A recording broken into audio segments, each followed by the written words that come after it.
My name is Rebecca Ann Anderson, and if someone had told me a year ago that I'd end up sprinting through the pouring Seattle rain with a stranger's hand gripping mine like it was the only thing keeping me alive, I would have rolled my eyes so hard they'd get stuck. Back then, my life was predictable in that safe, slightly boring Pacific Northwest way. Good job as a graphic designer, cute loft in Belltown, a circle of friends who loved bottomless mimosas, and complaining about the endless gray skies. My biggest drama was Mark, my fiancé of 4 years, deciding that Downward Dog with his 25-year-old yoga instructor was more spiritually fulfilling than marrying me. That betrayal gutted me for months. I deleted our couple photos, boxed up his hoodies, and swore off men while drowning my sorrows in Pinot Noir and true crime podcasts. Classic post-breakup routine. By October, though, the loneliness had started creeping in like the damp through my old windows. My best friend Sarah kept nudging me. You're 32, gorgeous, and way too talented to waste another Friday night binge-watching serial killer docs alone. So, one particularly gloomy evening, I finally caved. I was curled up on my gray velvet couch, fairy lights twinkling above the exposed brick wall, rain hammering the floor-to-ceiling windows that overlooked Elliott Bay. The city lights shimmered on the wet streets 12 stories below, and the ferries cut white wakes through the black water. I had a half-empty glass of cheap Cabernet in one hand, my phone in the other, and zero expectations as I reopened the dating apps I'd sworn I was done with. That's when I saw him, Alex Thorne. His main photo stopped my mindless swiping dead in its tracks. He was standing on the deck of a sleek yacht, Puget Sound sparkling behind him, wearing a perfectly tailored charcoal suit that hugged his broad shoulders just right. Dark hair tousled by the wind, a day's worth of stubble, and those eyes, piercing blue even through the screen, looking straight into the camera with a half smile that said he knew exactly how good he looked without trying too hard. The kind of confident that doesn't need to shout. I read his bio twice. Tech entrepreneur, built my company from nothing, love early morning hikes in the Olympics, small batch whiskey, and women who can match my sarcasm. Seattle born and raised, yes, I own more than one Patagonia fleece. It was cocky but charming, relatable in that very Seattle way, outdoorsy, ambitious, a little nerdy under the polish. Before I could talk myself out of it, I swiped right. The match notification popped up almost instantly, then the message. Alex, hypothetically, if a guy wanted to take a talented graphic designer out to drinks tomorrow night, would she say yes or make him work for it? I laughed out loud in my empty apartment. The sarcasm was on point. Me. Depends. Does this hypothetical guy have good taste in bars, or is he a basic IPA and wings type? We messaged for hours. He asked about my favorite projects, a rebrand for a local coffee roaster that won an award, teased me about my obsession with true crime podcasts, so you're basically preparing to outsmart your future serial killer boyfriend, and actually listened when I vented about Mark's midlife crisis at 34. He shared just enough about himself, grew up in Chicago after his parents passed young, moved west for a fresh start, bootstrapped an AI startup that was finally taking off. There was pain behind the charm, but he didn't dump it all at once, just enough to make me curious. By midnight, my wine glass was empty, my cheeks hurt from smiling at my phone, and I'd already said yes to drinks the next night, at the Upstairs, this sexy speakeasy-style bar in Capitol Hill with velvet booths and killer old fashions. I fell asleep that night with butterflies I hadn't felt since college, the rain still tapping against my windows like it was applauding. Saturday evening, I spent way too long getting ready. Dark jeans that made my legs look endless, a silky black blouse that dipped just low enough, heels I could actually walk in. I told myself it was just drinks, no big deal, but my reflection in the mirror looked nervous, excited in a way I hadn't in years. The bar was packed when I arrived, all warm amber lighting and low jazz humming under the chatter. I scanned the room, and there he was, leaning against the bar like he owned the place, taller than I expected, maybe 6'2", wearing a crisp white button-down with the sleeves rolled up, exposing strong arms. That same half-smile when he spotted me. "Emily," he said, voice low and smooth as he pulled me into a quick hug that smelled of cedar and something expensive. "You're even more beautiful in person." We slid into a corner booth, ordered drinks, whiskey for him, a spicy margarita for me, and talked like we'd known each other forever. He laughed at my sarcastic client stories, leaned in when I talked, eyes locked on mine like I was the only person in the room. The conversation flowed from favorite hiking trails to worst dating disasters to dreams we hadn't told anyone else. Hours blurred by. When the bar started emptying out, he walked me to my car parked a few blocks away. The rain had picked up again, that classic Seattle drizzle turning into a full downpour. We paused under the awning outside, water rushing in the gutters. "I had an amazing time tonight," he said, stepping closer, brushing a wet strand of hair from my face. His touch sent electricity straight through me. "Me too," I whispered, heart pounding. Then he kissed me. Soft at first, testing. When I kissed him back, it deepened, hungry, urgent, like we'd both been waiting years for this exact moment. Rain poured around us, but I barely noticed. His hands framed my face, then slid to my waist, pulling me against him. I tasted whiskey and want, and something dangerous I couldn't name yet. When we finally broke apart, breathless, he rested his forehead against mine. "This isn't just one drink for me, Emily," he murmured. "I need to see you again." I smiled, dizzy. Good, because I'm already counting down to the next time. I drove home through the wet streets, windows fogged, replaying that kiss on a loop. For the first time in forever, I felt alive, hopeful, like maybe the universe was finally throwing me a win. If only I'd known then that the man who made my heart race that night would soon make it pound with terror, because that perfect first kiss under the Seattle rain, it was only the beginning. Those next few weeks after that rain-soaked first kiss felt like someone had turned the color saturation up on my life. Everything was sharper, brighter, more electric. I'd wake up to good morning texts from Alex that made me smile like an idiot before I'd even had coffee.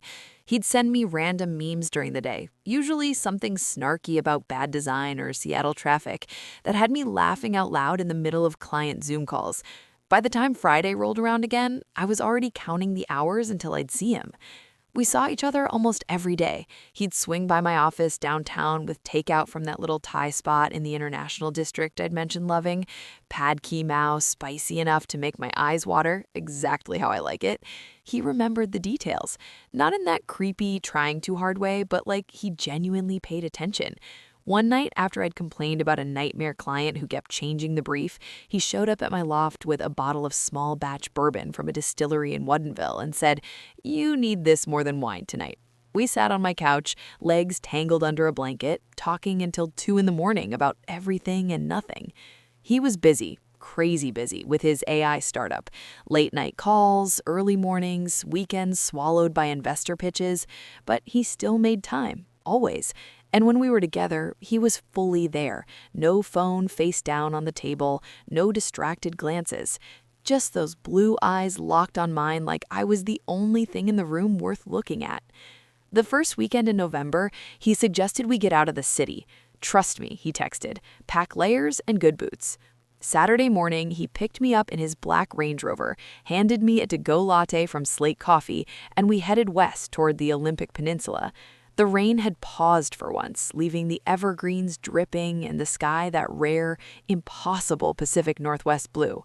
We hiked the Hall of Mosses Trail in Hoh Rainforest, moss hanging from maple trees like green curtains, the air thick and clean. Halfway through, the clouds rolled back in and it started pouring. Instead of rushing back, we just laughed, pulled up our hoods, and kept going. By the time we made it to a massive cedar, we were soaked through. He backed me against the rough bark, hands sliding under my wet jacket, and kissed me like we were the only 2 people on the planet. Rain hammered the leaves above us, but all I felt was heat. God, the chemistry was insane. Back in Seattle, things kept building. I invited him to Sunday brunch with Sarah and our friend group at Portage Bay Cafe, the one with the topping bar that's basically a sugar coma waiting to happen. He charmed everyone, told stories about growing up in Chicago after losing his parents in a car accident when he was 17, how he'd hustled through college on scholarships and side gigs, moved out west because he couldn't breathe in the Midwest anymore. There was pain there, but he didn't linger on it, just enough to make you feel like you'd been let in on something real. Sarah pulled me into the bathroom afterward. Okay, Em, he's ridiculously hot, funny, successful, but he's also intense, like capital I intense. Those eyes, they don't miss a thing. Just be careful, okay? I rolled my eyes. Sarah, intense is good. Mark was beige. Alex is alive. She wasn't wrong about the intensity, though. There were these little moments. He'd get calls late at night, always stepped out onto the balcony to take them, voice low, clipped. Once when we were cooking dinner at his penthouse, this insane place on the waterfront with floor-to-ceiling windows and a view straight across the Sound to Bainbridge, his phone buzzed on the counter. I glanced over without thinking. A text preview from someone labeled only V. Need update on EH. Soon. He snatched the phone fast, but not before I saw it. "Everything okay?" I asked, trying to sound casual. "Yep, just an investor being pushy." He smiled, but it didn't quite reach his eyes. Then he changed the subject, poured me more wine, pulled me into his arms like nothing had happened. A few days later, the flowers showed up at my office. 3 dozen long-stem red roses, so deep they were almost black, arranged perfectly in a crystal vase. No note. My coworkers freaked out, gathered around my desk, teasing me about my mystery admirer.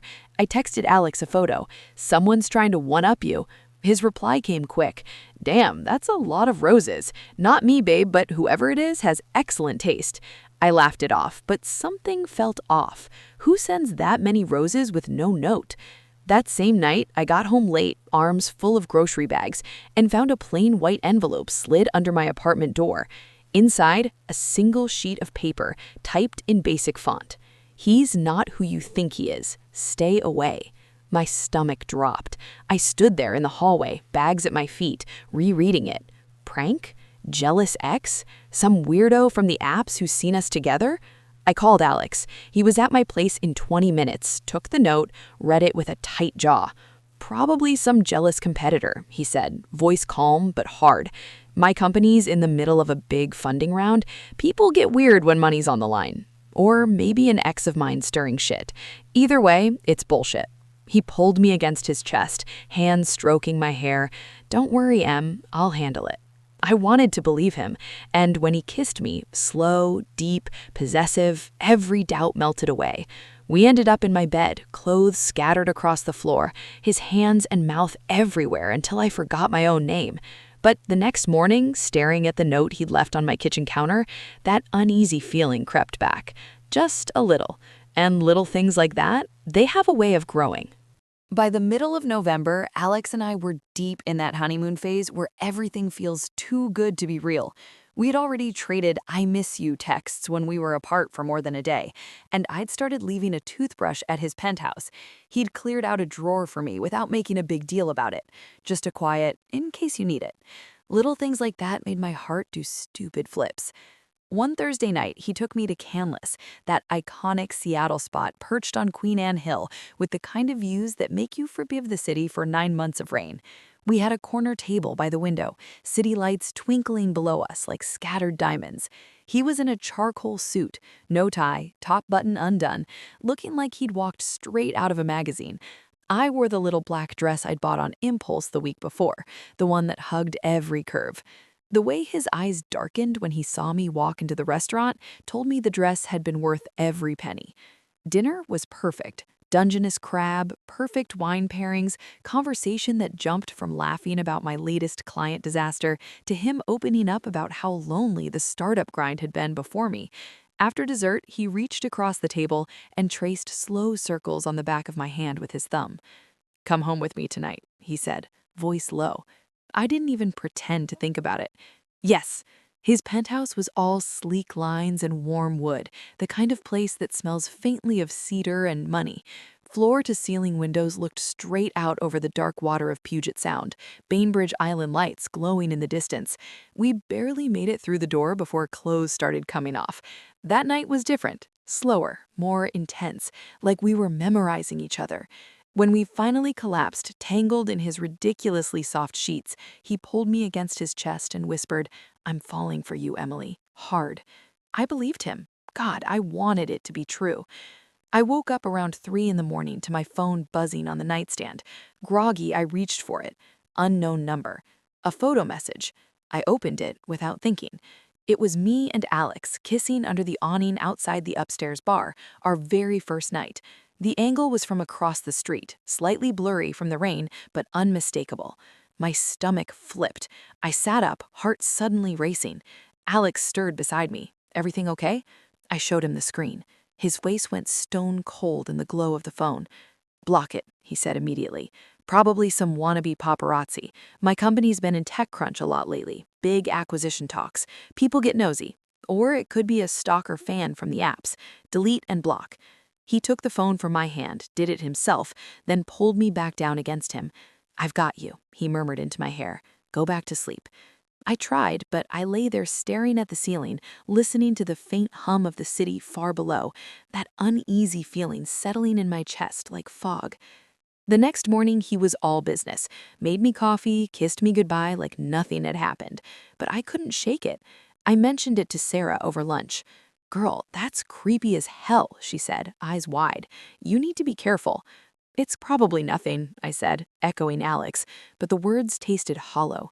A few nights later, I came down to the garage under my building to find all 4 of my tires slashed, deep, angry cuts. Security cameras hadn't caught anything useful, just a hooded figure in black. I called Alex instead of the cops. He was there in 15 minutes, jaw tight, eyes scanning the shadows like he expected someone to jump out. That same evening, when I got upstairs, another plain white envelope waited under my door. "You don't know what he's done." My hands shook as I read it, same typed font as the first note. I forwarded photos of both notes to Alex. He called immediately. "Pack an overnight bag," he said, voice calm but edged with steel.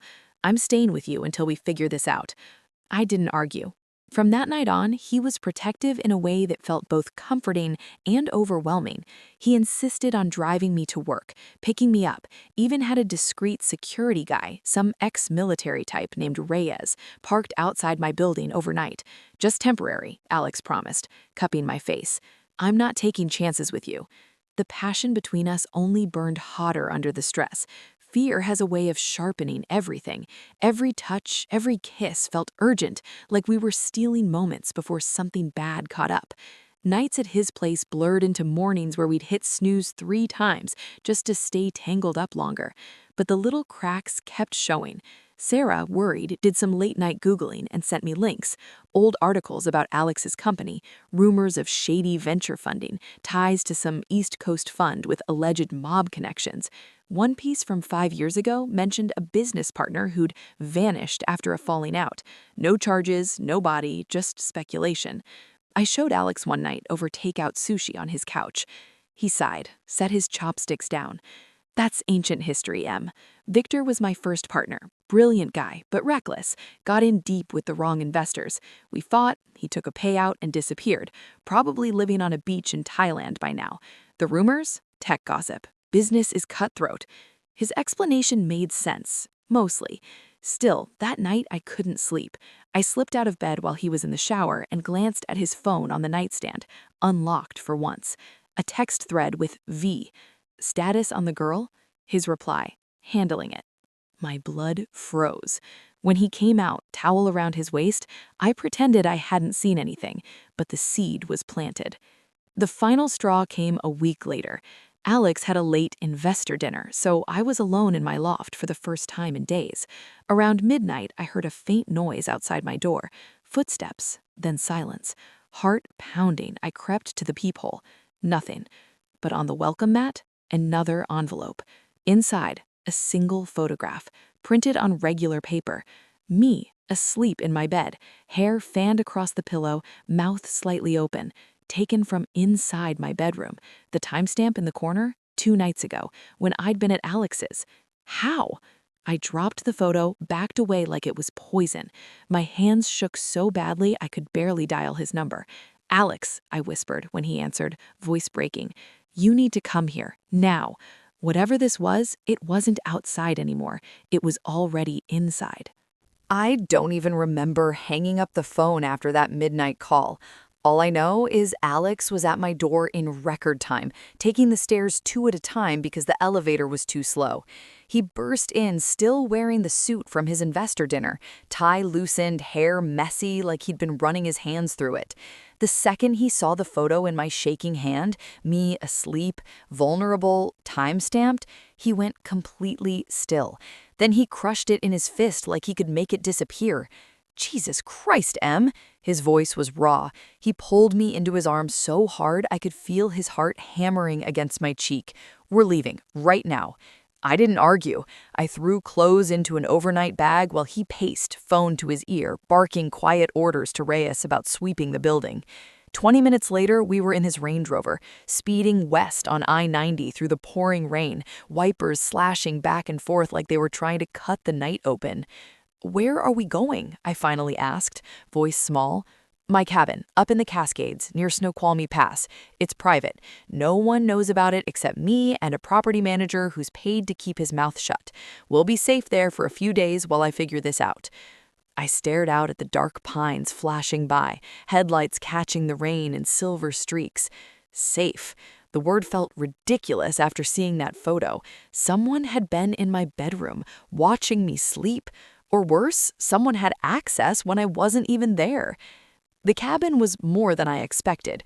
A modern A-frame with huge windows, cedar beams, a massive stone fireplace. Remote enough that the only sounds were wind in the trees and the occasional hoot of an owl. No cell service half the time, spotty Wi-Fi. Exactly what he'd promised. Isolation.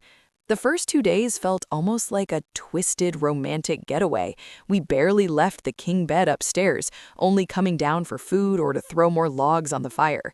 He cooked for me, steak and roasted vegetables the first night, pancakes drowned in real maple syrup the next morning. We drank whiskey by the fire, wrapped in the same blanket, my back against his chest, his arms locked around me like he was afraid I'd vanish if he let go. He opened up more than ever, told me about growing up fast after his parents died, how he'd learned early that trust was a luxury he couldn't afford. "I've done things I'm not proud of to build this company," he admitted one night, staring into the flames. "Cut corners, looked the other way when investors got aggressive, but with you, I want something clean, something real." I traced the scar on his shoulder, an old one from a climbing accident, and told him about my own fears, the notes, the flowers, the photo, how scared I was that this was all connected to him somehow. He turned, cupped my face. "I swear on my life, Emily, I will find whoever's doing this and end it. You're mine to protect now." The way he said mine sent heat straight through me. We ended up on the rug in front of the fire that night, slow and desperate, like we were trying to outrun the fear with our bodies. But isolation has a way of making your mind wander. On the third afternoon, the rain finally stopped. Sunlight slanted through the trees, turning everything gold. Alex was downstairs on a satellite call with his team, voice low and tense. I pulled on my boots and went for a walk to clear my head. That's when I saw the shed. It was set back behind the cabin, half hidden by overgrown salal and blackberry vines. Small, windowless, with a heavy padlock that looked newer than the rest of the structure. Curiosity got the better of me. I'd watched enough true crime docs to know better, but something pulled me toward it. The lock was a cheap combination one. I remembered Alex spinning the dial absent-mindedly one morning while making coffee. 112207, his Karen's accident date, he'd said once. A weird thing to use as a code, but I tried it anyway. It clicked open. Inside was dark, dusty, smelling of old paper and mildew. I flicked on my phone flashlight and nearly dropped it. Metal filing cabinets lined one wall. On a folding table, stacks of folders, photos pinned to a corkboard, a laptop with a dead battery. My breath caught as I stepped closer. The photos on the board? Women, 5 of them, all brunettes in their early 30s, same build as me, same long wavy hair, some candid, some professional headshots. One had a red X over her face. Below them, newspaper clippings, missing persons reports, 2 from Seattle, 1 from Portland, 1 from San Francisco, 1 from Chicago, all unsolved, all women who looked just like me. My knees went weak. Then I saw the folder with my name on it, fresh, recent photos. Inside, me leaving my office, me at brunch with Sarah, me and Alex on that first night outside the bar. Dozens of them. Surveillance. And worse, printouts of my dating app profile, my work portfolio, even my apartment lease agreement. He'd been watching me long before we matched. I backed out of the shed, heart slamming so hard I thought I'd pass out, locked it with shaking fingers, ran back to the cabin like something was chasing me. Alex was off the phone, standing at the kitchen island slicing apples. He looked up, smiled. "Hey, beautiful, thought you went for a walk." I couldn't pretend, not this time. "What the hell is in the shed, Alex?" His knife paused mid-air. The smile vanished. "Emily, don't," my voice cracked. "I saw everything. The photos, the files, the women who look like me, my name on a folder. Tell me the truth right now." He set the knife down slowly, eyes never leaving mine. For the first time since I'd met him, he looked cornered. "It's not what you think," he started. "Then what is it?" I was yelling now, tears burning. "Because it looks like you've been stalking me. And those other women, are they dead because of you?" He flinched like I'd slapped him. "No, God, no." He took a step toward me, hands up. "Listen to me. Those women, they were connected to Victor, my old partner, the one who disappeared. Someone started targeting them after he vanished. Women who looked like his ex-fiancée, the one he was obsessed with." I backed away. "And you just happened to have a file on me?" He admitted, "I noticed the resemblance the second I saw your profile," voice breaking. "I swear matching with you was random, but when I realized you fit the pattern, I started digging, quietly, to protect you. The surveillance was to keep tabs on whether you were being watched. By who? I don't know yet," his eyes were pleading, "but someone's out there. The notes, the photo in your bedroom, that wasn't me. I think it's the same person who took those other women. They're trying to warn you away from me or scare you into my arms. Either way, you're in danger." I wanted to believe him. Part of me still did. But the look on his face, guilt mixed with fear, told me there was more. And when I heard tires on the gravel road that night, headlights cutting through the trees, I realized we were out of time. Whoever was coming, they'd found us. We didn't even wait for the headlights to get closer. Alex grabbed my hand, yanked me toward the back door of the cabin, and whispered, "Go, now." My heart was in my throat as we slipped into the wet night, pine needles crunching under our boots, cold mountain air burning my lungs. He'd already stashed a go bag in the garage, flashlight, cash, burner phone. We jumped into the Range Rover, tires spitting gravel as he floored it down the narrow Forest Service road. No lights at first. He killed them to stay invisible, navigating by moonlight slicing through the clouds. Branches scraped the sides like fingers trying to claw us back. I kept looking in the side mirror, expecting to see headlights chasing us, but there was only darkness. "Who was it?" I finally asked, voice shaking. "I don't know," he said, eyes fixed on the winding road. "But they found the cabin. That means they've been watching longer than I thought." We drove for hours, down through the pass, east toward Ellensburg, then south on back roads he seemed to know by heart. At some point, the adrenaline crashed, and I started crying. Silent tears at first, then ugly sobs. He pulled over on a deserted stretch, killed the engine, and just held me while I fell apart. "I'm so sorry, Em," he murmured against my hair. "I never wanted you in the middle of this." I pulled back, wiping my face. "Then tell me everything, no more half-truths." He took a long breath, stared out at the empty highway. "Okay, all of it." He started with Victor Lang, his first business partner, brilliant coder, charming as hell, but dark underneath, obsessed with a woman named Claire who left him years ago. After she vanished, police called it a runaway case, but Victor never believed it. He started fixating on women who looked like Claire. Same hair, same eyes, same build. Like me, I whispered. He nodded. Exactly like you. When Victor and I fell out, he was skimming investor money, getting threats from some dangerous people. I bought him out. He disappeared right after. Everyone assumed he skipped town or worse. Then, about 2 years ago, women started going missing. One in Chicago, one here in Seattle. All Claire lookalikes. I noticed the pattern, started digging quietly because the cops weren't connecting the dots. And the files in the shed? Research. I was trying to figure out if Victor was dead or if someone else was continuing his sick game. When your profile popped up on the app, pure chance, I recognized the resemblance immediately. I should have swiped left, but I couldn't. You were you, funny, beautiful, real. I told myself I'd keep you safe from a distance, but then we matched and I couldn't stay away.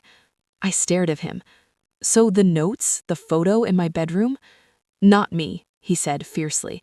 I think they're warnings from someone who knows about Victor's past and thinks I'm involved, or trying to scare you off me. Either way, someone's been watching both of us. We drove through the night and ended up in a cash-only motel outside Pendleton, Oregon. Faded sign, ice machine humming in the breezeway, the kind of place nobody asks questions. The room smelled like old cigarette smoke and cheap pine cleaner, but it had a bed and a deadbolt, and that was enough. We barely slept. Fear and exhaustion mixed into something raw. At some point in the gray pre-dawn light, he reached for me. I let him. We came together hard and fast at first, like we were trying to erase the terror. Then slower, clinging, whispering things we hadn't said yet. I'm falling in love with you, he said against my neck, voice rough, and it scares the hell out of me because I can't lose you. I kissed him through tears. Then don't keep secrets anymore. We fight this together. Morning brought weak coffee from the lobby and a burner phone signal strong enough for him to check messages. One encrypted text from Reyes. Building's clean, no sign of break-in besides the photo. Cops filed it as harassment, watching your place. Then another notification, an unknown number, a single voicemail. I played it on speaker. A woman's voice, low and urgent. If you want the truth about Alex Thorne, meet me, alone, tomorrow noon, Riverfront Park, benched by the red wagon. Come alone or I disappear. Alex's face went white. It's a trap, he said immediately. You're not going. But I was already shaking my head. If there's even a chance she knows something that can end this, I have to. We argued for an hour. He begged, yelled, paced the small room like a caged animal. In the end, I won, mostly because I threatened to go without telling him. We drove north to Spokane the long way, avoiding main highways. He dropped me 3 blocks from the park, parked where he could watch through binoculars. Anything feels wrong, you walk. He gripped my hands. I'll be there in seconds. Riverfront Park was quiet midweek, holiday lights still up from Christmas, the big red radio flyer wagon gleaming in the weak winter sun. I sat on the designated bench, heart pounding, scanning every face. She showed up 10 minutes late, mid-40s, blonde hair under a knit cap, nervous eyes darting. She sat without looking at me directly. You're Emily, she said, not a question. Who are you? Victor's sister, Lena. Ice slid down my spine. She pulled out a folder, slid it on the bench between us. Inside, photos of Alex and Victor arguing on a boat the night Victor disappeared. Blood on the deck. Police reports marked closed, accidental drowning. Alex killed him, she said quietly. Self-defense, maybe, but he covered it up, and now women like you are paying for it. Victor was sick, yes, obsessed, but Alex, he's worse. He uses women who look like Claire to keep Victor's ghost alive, or maybe he just likes the control. I stared at him. Why tell me? Because you're next. Get away from him. Go to the police. I'll testify. She stood to leave. Wait, I started, but she was already walking fast, disappearing into the trees. I sat there frozen until Alex's text buzzed. You okay? I typed back, we need to talk. When we got to the car, I showed him everything. His face crumpled, not anger, but devastation. The fight was real, he admitted.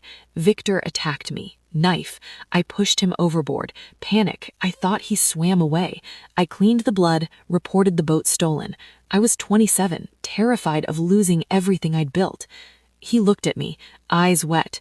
But I didn't kill those women. I swear on my life. Do I believe him? I don't know anymore. But as we pulled out of Spokane, heading south with no destination, one thing is clear. We're in this together now, whether it saves us or destroys us. And someone out there is still watching. We left Spokane in silence, the folder from Lena burning a hole in my lap the entire drive. Alex kept his eyes on the road, knuckles white on the steering wheel, but I could feel the tension rolling off him in waves. Every few miles, I'd glance at the photos again, grainy shots of him and Victor on that boat, blood smeared across the teak deck, Alex's face twisted in something that looked a hell of a lot like rage. I didn't know what to believe anymore. We ended up in another nowhere motel, this one just outside Boise, neon vacancy sign flickering, trucks rumbling past on I-84 all night. The room was smaller than the last, with a lumpy queen bed and a bathroom that smelled like bleach. We dropped our bags, locked the door, chained it, even shoved a chair under the knob. Paranoid, maybe, but after everything, it didn't feel paranoid enough. Alex tried to talk first. Look at me. He sat on the edge of the bed, elbows on his knees, head in his hands. I didn't kill him, not on purpose. I stood by the window, arms crossed tight, staring out at the empty parking lot. Then explain the blood, Alex. Explain why you lied to the police and said the boat was stolen. He exhaled hard. Victor came at me with a knife. We'd been drinking, arguing about the money he'd taken. He was out of control, talking crazy about Claire, about how everything was falling apart because of her. He lunged. I defended myself. He went overboard. The water was rough that night. I panicked, searched for him, screamed his name, but he was gone. I thought maybe he swam to shore and ran. I didn't know. I was 27. Terrified that if the truth came out, self-defense or not, the company would implode, investors would pull out, everything I'd built from nothing would be gone. So I cleaned the deck, reported the boat stolen, lied. His voice cracked on the last word. I turned to face him. And the women, the ones who look like Claire, like me. He met my eyes, raw and pleading. I told you the truth about that. I noticed the pattern after the second one went missing, started researching quietly because the police weren't doing shit. I never heard any of them. I swear on everything, Emily. But Lena thinks you did. She's willing to testify. Lena hated me from the start, he said bitterly. Victor was her only family. She blames me for everything. She'll say whatever it takes to destroy me. I wanted to believe him. Part of me still did, the part that remembered how gentle his hands were, how safe I'd felt in his arms before all this. But the doubt was a living thing now, twisting in my gut. We barely slept. I lay on my side, facing away from him, listening to his restless breathing. At some point in the dark, his arm slid around my waist, pulling me back against his chest. I didn't stop him, couldn't. Even scared, even furious, my body still responded to his. We didn't speak, just slow, quiet sex, like saying goodbye without words. Afterward, he held me so tight it hurt, face buried in my hair. I love you, he whispered. I know I don't deserve you believing me right now, but I do. I didn't answer. Morning brought weak sunlight through the cheap curtains, and a decision I'd been avoiding. I want to go to the police. All of it. The notes, the photos, the files, Lena's evidence. Let them sort it out. His face went hard. They won't believe us, not with my past. Victor's connected to some dangerous people, money he owed. If the cops dig, those people will come for both of us. We're safer handling this ourselves. Handling it how? By running forever? By waiting for the next photo or note, or worse? He didn't have an answer. That night, it all went to hell. We'd ordered pizza, stupid, normal thing to do when your life is falling apart, and we're eating it on the bed, some mindless action movie on the ancient TV. Around midnight, the power cut out. Whole motel went dark. Then a crash at the door, wood splintering as someone kicked it in. Alex reacted faster than I'd ever seen anyone move. He shoved me behind him, grabbed the lamp off the nightstand like a weapon. A figure in black burst through, masked, hooded, big. They fought in the dark, grunts and thuds, furniture breaking. I scrambled for my phone, hands shaking so bad I could barely dial 911. The intruder slammed Alex against the wall, knife flashing. Alex blocked it, twisted the guy's arm. They crashed to the floor. I heard a sickening crack. Then the masked man groaned. Alex had him pinned, knee in his back. "Who the fuck are you?" he roared. The guy laughed, low, wet, then whispered something I barely caught. "She's next." Headlights swept the parking lot. Another car peeling in. The intruder used the distraction to elbow Alex in the face and bolt out the broken door, vanishing into the night. Police arrived 10 minutes later. We gave statements: home invasion, attempted assault, no ID on the guy. They took photos of the knife left behind, the blood on the carpet from Alex's split lip. But the intruder was gone. Alex refused the ambulance, just held ice to his face and watched the cops with flat eyes. After they left, he turned to me. "That wasn't random, Em. That was meant for you." I stared at him, chest heaving.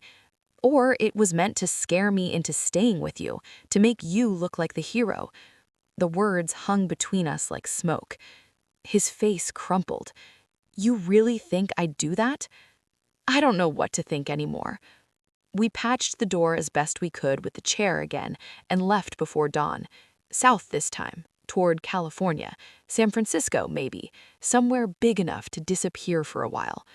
The silence in the car was worse than screaming. I kept replaying everything: the kiss in the rain, the roses, the shed, Lena's photos, the fight in the motel.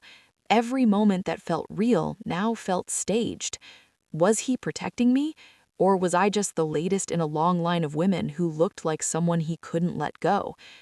I stared out at the endless highway, desert starting to replace pine trees, and realized the scariest part of all. I was still in love with him, and love was making me blind. Or maybe it was the only thing keeping me alive.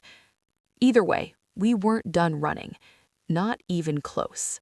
We crossed into California under a sky the color of steel, somewhere south of Klamath Falls. Alex barely spoke the whole drive, just gripped the wheel and scanned the mirrors every few seconds like he expected a black SUV to appear out of nowhere. I'd stopped asking where we were headed. At this point, it felt like we were just driving to stay ahead of whatever was behind us. By late afternoon, we hit the Bay Area and slipped into San Francisco through the back routes, 101 South, then cutting over to the city on surface streets. He booked an Airbnb under a fake name in Noe Valley, a tiny one-bedroom with creaky hardwood floors, a view of rooftops, and enough anonymity to breathe for a minute. We paid cash to the cleaner who let us in early, no questions asked. For 2 days, we played at normal. Grocery runs to Whole Foods on 24th Street wearing baseball caps pulled low.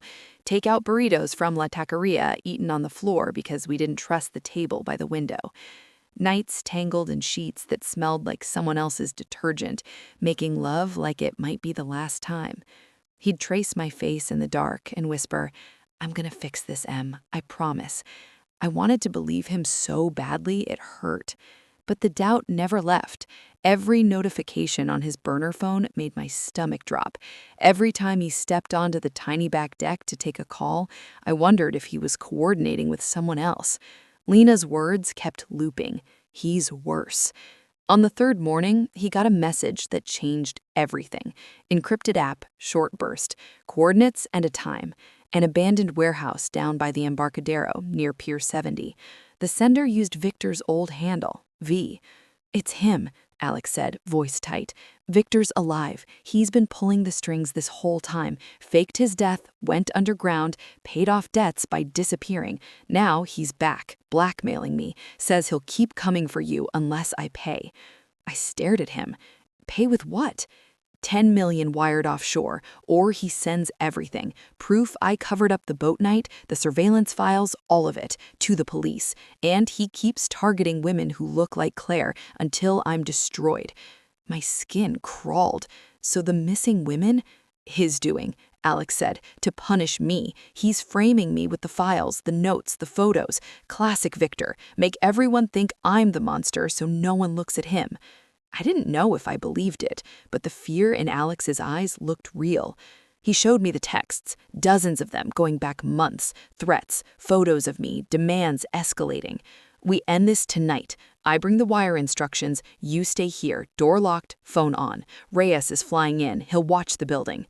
No, I said, I'm not sitting in some Airbnb waiting to find out if you come back. I'm coming. We fought about it for an hour. He begged, I refused to budge. In the end, he gave in, partly because we were out of time, partly because he knew I'd follow anyway. We drove to the meet at dusk. The warehouse district was desolate, crumbling brick buildings, chain-link fences, the bay lapping black water against rotten pilings. Fog rolled in thick, swallowing the city lights. Alex parked 2 blocks away. He handed me a small pistol from the glove box, said he'd bought it off-grid after the motel attack. You know how to use this? I nodded. Mark had taken me to a range once. I hated it then. Didn't hate it now. Anything feels wrong, he said, cupping my face. You run, don't play hero. We approached on foot, staying in shadows. The warehouse door was cracked open, a single bulb flickering inside. Victor's instructions, come alone, no cops, or she dies tonight. Alex went in first. I waited 30 seconds, then slipped in behind him, staying low behind rusted machinery.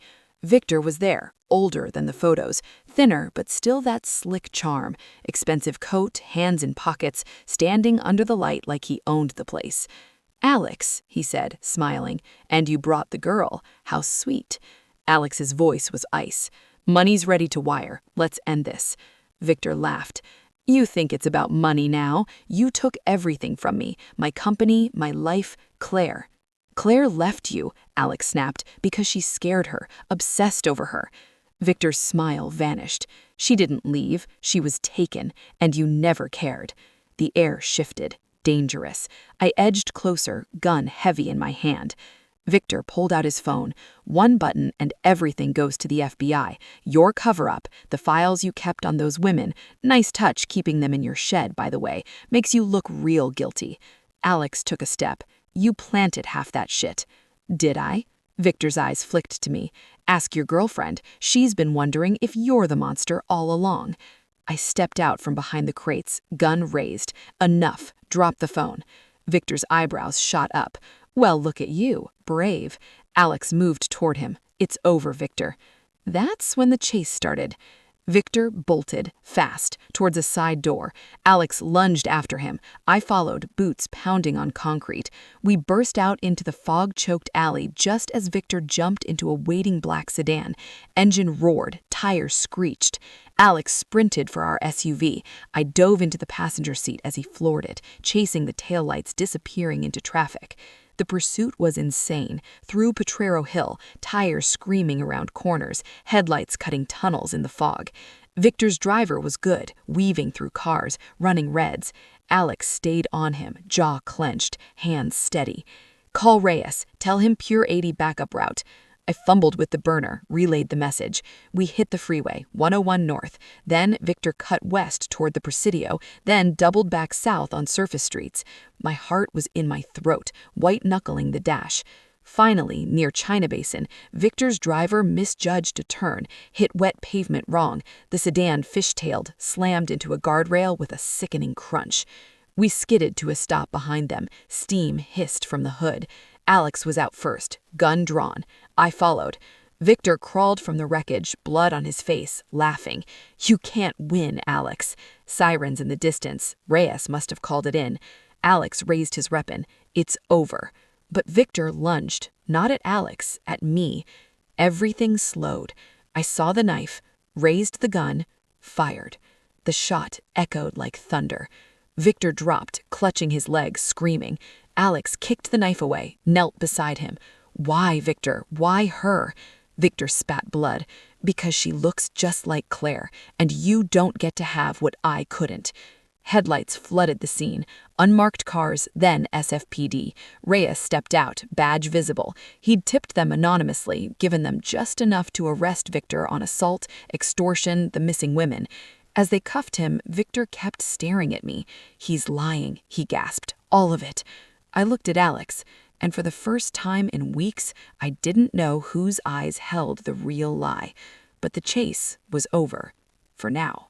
The fog was thick that night down by the bay, swallowing the orange glow of the streetlights and turning everything into ghosts. I stood in the shadows of the abandoned warehouse on Pier 70, guns still warm in my hand, watching SFPD swarm the crash scene. Victor was on the ground, clutching his thigh where my bullet had torn through muscle, blood pooling dark on the asphalt. He was screaming, part pain, part rage, but the cops had him cuffed fast, reading him his rights while paramedics worked to stabilize the leg. Alex stood beside me, chest heaving, eyes never leaving Victor. Reyes, his security guy, who'd apparently been a Fed once upon a time, spoke quietly to the detectives, feeding them just enough: extortion, assault with a deadly weapon, suspected ties to multiple missing persons cases.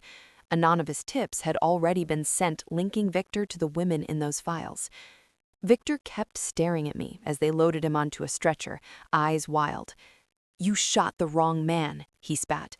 "Ask your boyfriend what really happened to Claire." I didn't answer. Couldn't. My ears were still ringing from the gunshot. Alex reached for my hand, but I pulled away. Not yet. We gave statements at the station until the early hours. Same story we'd rehearsed in the car. Victor had been stalking me, threatening us both, led us on a chase that ended in self-defense. My shot was clean, wounded, not killed. The knife Victor had lunged with was bagged as evidence. Texts from his phone backed up the blackmail. It was enough for now. By dawn, Victor was in surgery under guard, and we were free to go. Reyes called us back to the Airbnb, in silence. The city was waking up. Delivery trucks, early joggers along the Embarcadero, the smell of coffee drifting from corner cafes. Normal life. It felt a million miles away. Inside the apartment, I finally let myself collapse onto the couch, hands still shaking. Alex knelt in front of me, gently taking the gun from my grip, setting it aside. "You saved my life," he said, quietly. "I saved mine," voice raw, "and maybe yours." He nodded, didn't argue, just rested his forehead against my knees like he was praying. We didn't sleep, couldn't. Instead, we talked, really talked, for the first time without running or hiding. He started with Claire, Victor's fiancée. She hadn't just left him, she'd disappeared 8 years ago after telling friends Victor was scaring her, controlling, obsessive. Police investigated, but no body, no evidence. Case went cold. Victor spiraled, started collecting women who looked like her, not relationships, fixations, stalking, then worse. "I knew some of it back then," he admitted. "Saw the files on his computer, photos, addresses. I confronted him, he laughed it off, said it was harmless. I was young, ambitious, didn't want to believe my partner was that kind of monster. So I looked away." His voice broke. When he came at me on the boat, it wasn't just about money. He was unhinged, talking about Claire, saying I'd helped her disappear, that I'd taken her from him. I pushed him overboard to save myself. I thought he drowned. I cleaned up because I was terrified of losing everything. But he swam, faked his death, went underground, and when he came back, he decided to destroy me the same way he'd lost Claire, by taking women like her, framing me for it. I listened, searching his face for lies, found only guilt and exhaustion. "The notes?" I asked. "His, warnings to scare you away or to make you run to me so I'd look guilty when you vanished. The roses, the bedroom photo, all him. He wanted you terrified, dependent." I thought about the shed, the files. I kept those because I was trying to prove it was him, not me. I was building a case quietly. Should have gone to the police sooner, but I was scared they'd pin it all on me anyway. We sat there until the sun came up fully, painting the walls gold. I cried, he cried. We didn't touch, just let the truth settle between us like dust after an explosion. Later that afternoon, detectives called. Victor was out of surgery, talking, confessing. Names, dates, locations, buried remains they were already recovering. He'd admitted to 3 of the 5 missing women, the other 2 still searching. But the files, the surveillance, the threats, all pointed to him. Alex's name was clear, mine too. I should have felt relief. Instead, I felt hollow. That night, I packed my bag while Alex was in the shower. He came out, towel around his waist, water still dripping down his chest, and saw me zipping it closed. "Em," his voice cracked. "Please don't. I need space. I need to go home, alone." He didn't fight it, just stood there, looking broken. "I love you," he said as I reached the door. "I know I don't deserve it, but I do, and I'll wait, however long it takes." I nodded, throat too tight to speak, and left. The flight back to Seattle was a blur. Sarah picked me up at SeaTac, didn't ask questions, just hugged me until I stopped shaking in the baggage claim. I spent the next weeks in my loft, doors triple locked, therapy 3 times a week, ignoring the news alerts about Victor's arrests and confessions. Friends brought food. I redesigned my entire portfolio just to keep my hands busy. Nights were the worst, jumping for every creak, dreaming of gunshots and blood on asphalt. Alex texted once a day, never more. "Good morning, beautiful. Thinking of you. Hope you slept okay. I'm here whenever you're ready." I never replied, but I read every one. By spring, the nightmares had faded. Victor was indicted on multiple counts: kidnapping, manslaughter, extortion. Life sentences stacked. The women's families finally had answers. I started hiking again, alone. Olympics on weekends, rain or shine. Felt like reclaiming something. One Saturday in May, I was on the couch with coffee and my laptop when the intercom buzzed. I froze. "It's me," Alex's voice said through the speaker. "I know you might not want to see me. I'll leave if you say the word, but I'm here." I stared at the screen for a long minute, then pressed the button to let him up. He looked different, thinner, eyes older, wearing a simple hoodie and jeans, no expensive watch, just him. We didn't hug, just stood in my living room, awkward like strangers. "I sold the company," he said quietly, "donated most of it to organizations for missing women, moved out at the penthouse. I'm trying to be someone better." I nodded, didn't know what to say. He handed me an envelope. Inside, a USB drive. "Everything," he said. "My files, emails, therapy notes, whatever you need to trust again. Or not.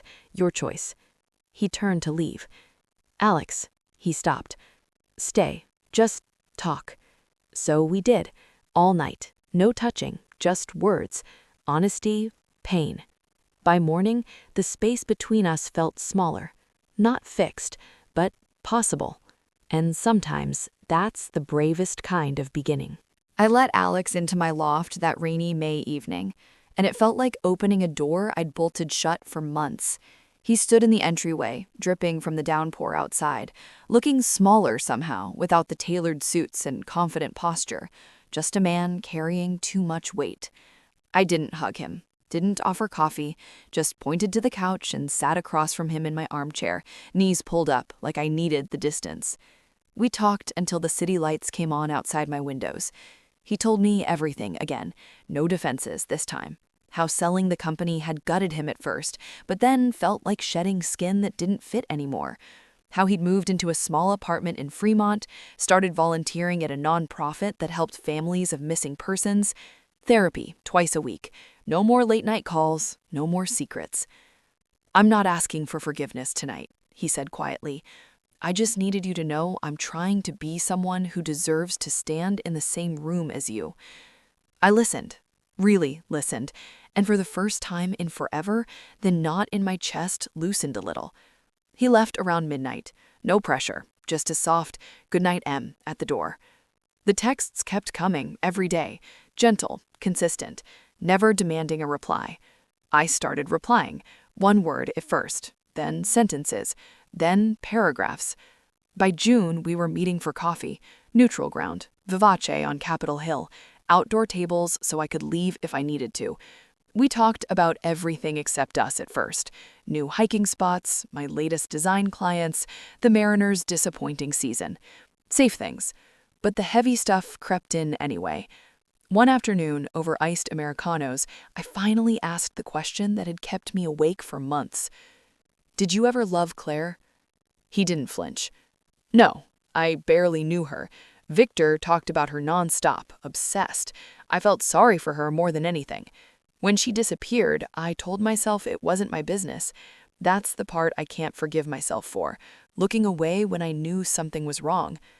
I nodded, swallowed hard. And me? My voice was barely above a whisper. When you saw my profile, was it really random, or did you swipe because she looked like her? He reached across the table, but stopped short of touching me. The resemblance hit me like a punch, he admitted, but I swiped right because of your smile in that second photo, the one at the dog park with the golden retriever wearing your scarf. You looked happy, free, like someone I wanted to know, not a replacement, never that. I believed him. Finally. Summer came in slow. We started small. Walks around Green Lake, dinners at quiet spots in Ballard where nobody knew our story. He never pushed, never stayed over, just held my hand when I reached for his. I went back to therapy alone and started talking about trust, about how love doesn't erase damage, it just gives you a reason to heal. One August evening, after a hike up Rattlesnake Ledge, we sat on the balcony of my loft watching the sunset paint the Olympics pink. I'd cooked, nothing fancy, just pasta with veggies from the farmer's market, but it felt huge, domestic, real. He was quiet for a long time, then said, I need to tell you something. My stomach dropped. Okay. Victor's trial starts next month. They want me to testify, and they asked if you would too, about the warehouse, the shot. You don't have to. I told them I'd never ask that of you. I stared at the sound, ferries cutting white trails across the water. I'll do it, I said finally. Not for you, for them, the women. Their families deserve to hear it all. He exhaled like he'd been holding his breath for months. The trial was brutal. San Francisco courtroom, hot September days, reporters outside. Victor looked smaller in the orange jumpsuit, his legs still healing from my bullet. He pleaded not guilty at first, but the evidence was overwhelming. DNA, digital trails, buried remains they'd recovered based on his maps, confessions recorded in the hospital. I testified on day 6, walked past him without looking, told the jury everything, the chase, the knife, the shot. My voice didn't shake, not once.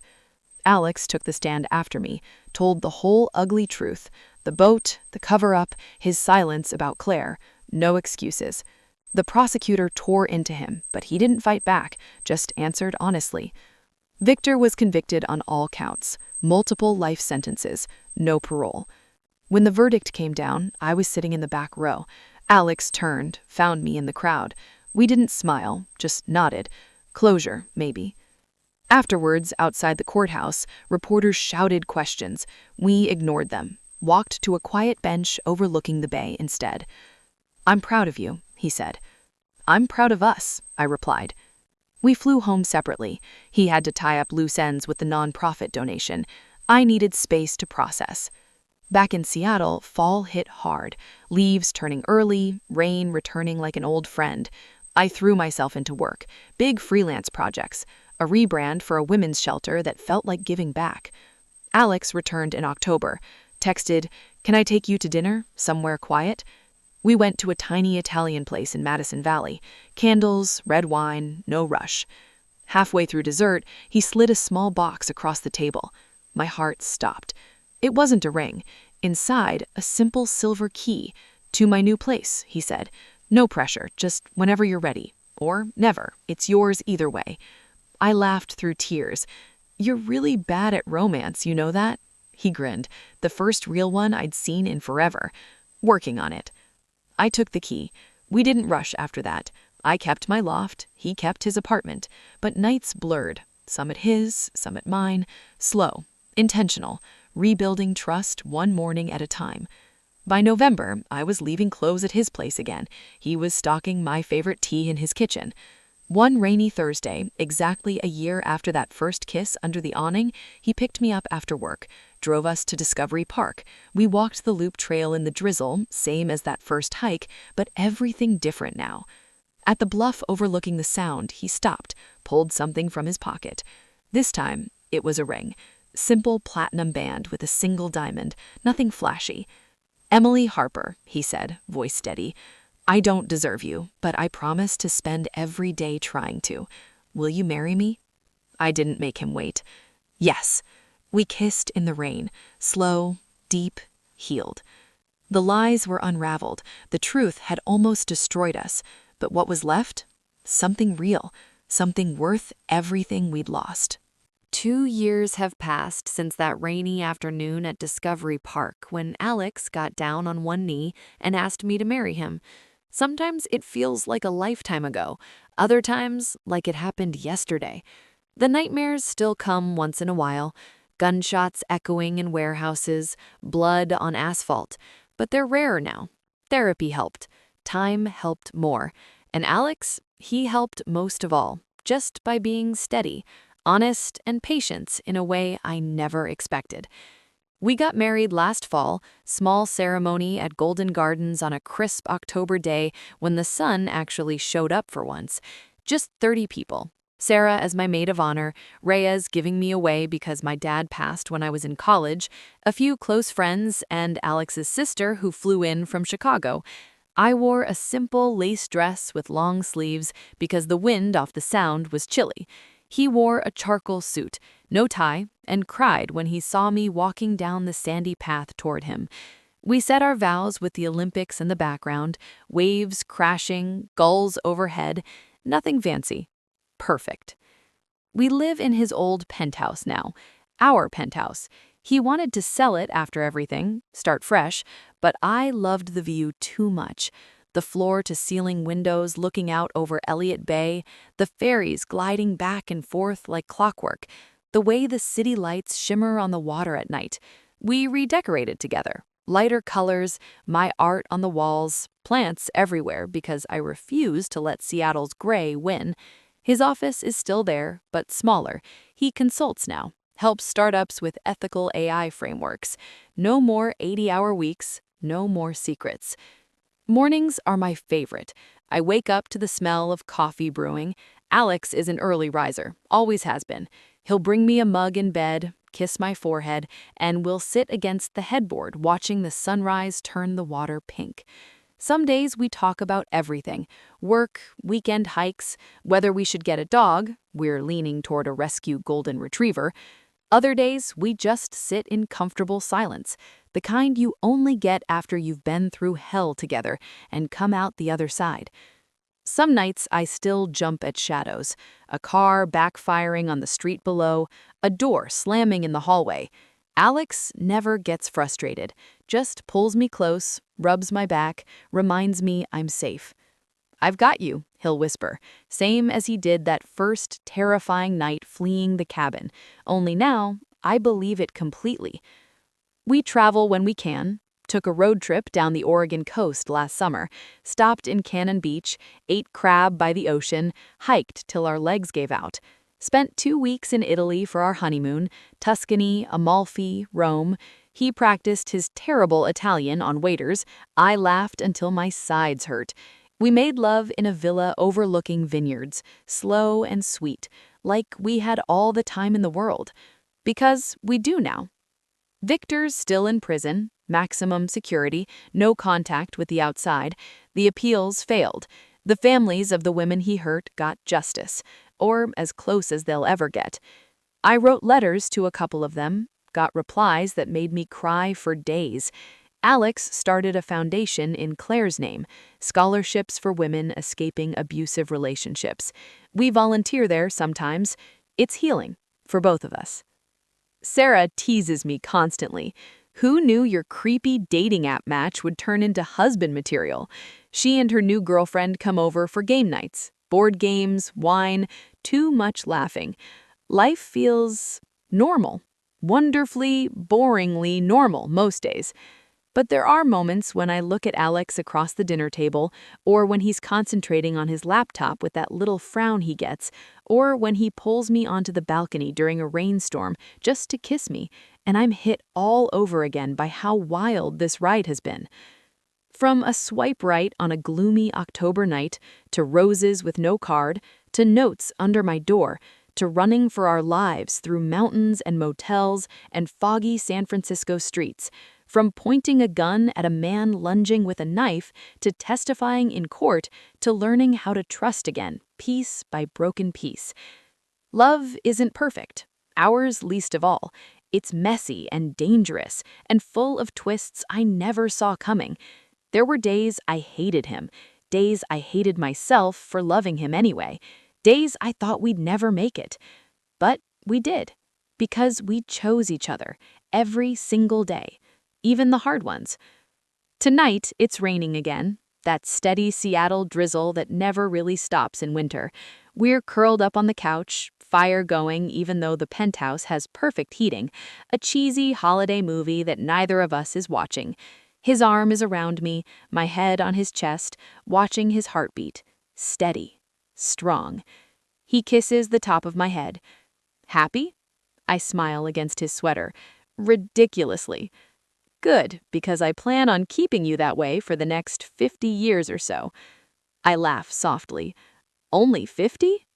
Fine, 60, but you'll have to put up with my bad dancing at our anniversary parties. Deal. Outside, the rain keeps falling, washing the city clean. Inside, we're warm, safe, together. If you'd told me that night 2 years ago, soaked under that awning after our first kiss, that this is where we'd end up, married, healed, happy, I would have called you crazy. But life has a way of surprising you. Sometimes with terror, mostly, if you're lucky, with love.